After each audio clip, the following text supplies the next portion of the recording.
Cuidados Intensivos, um podcast de João Pereira Coutinho. A AD venceu as eleições e recusou entendimentos com o Chega. Suspiros de alívio? Longe disso. As vozes mais extremadas da esquerda já só veem o fascismo ao virar da esquina e apelam, palavra de honra, à resistência. Resistência a quê? Ao bom senso e ao sentido do ridículo, naturalmente.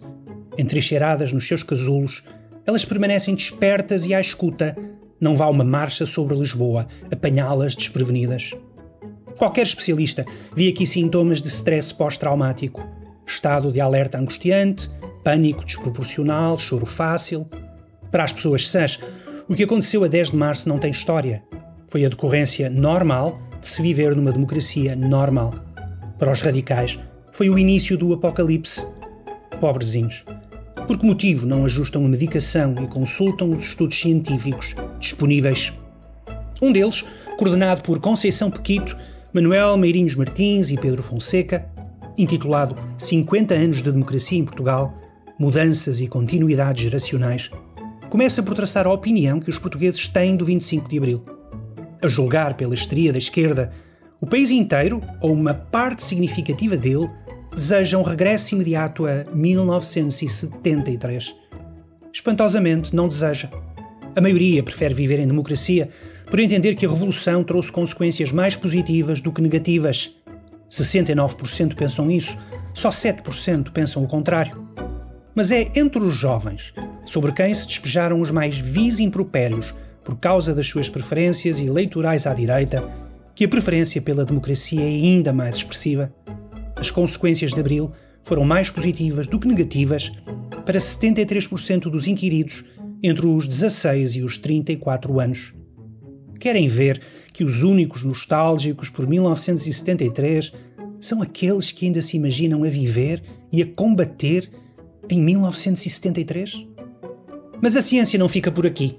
Num outro estudo, dirigido por Tiago Fernandes para a Fundação Friedrich Ebert e subordinado ao título Populismo em Portugal, Democracia, Migrações e Estado Social aos olhos dos portugueses, os simpatizantes do Chega começam a ter um rosto definido.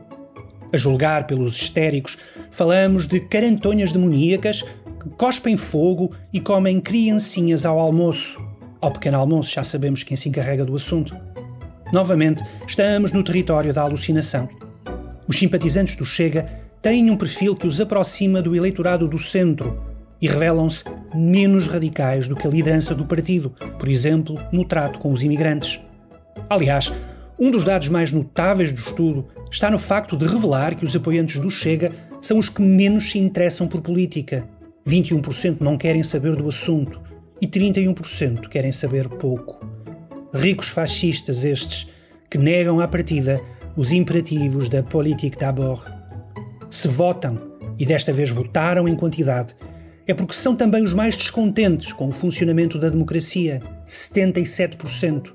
Uma cifra que, longe de os envergonhar, devia envergonhar o partido que mais tempo esteve no poder nos últimos 24 anos. O PS. Não admira que, segundo a Universidade Católica, tenha sido o PS o partido que mais eleitorado perdeu para o Chega. Um caso clássico de clientela insatisfeita com o serviço.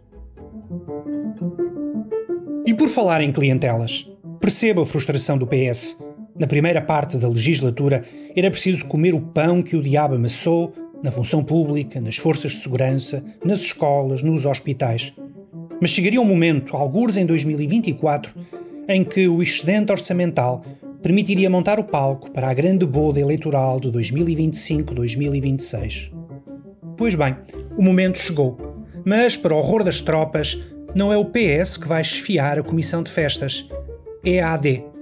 Isto, de facto, dá cabo de qualquer socialista. Andamos nós a passar fome durante longos anos para que sejam eles a engordar agora? Eu não seria tão drástico. Falar de cofres cheios quando a dívida pública anda nos 99,1% do PIB é outra alucinação. No fundo, é como festejar o Euromilhões só porque o saldo da conta corrente é positivo, apesar de termos um crédito à habitação no banco que nos leva couro e cabelo.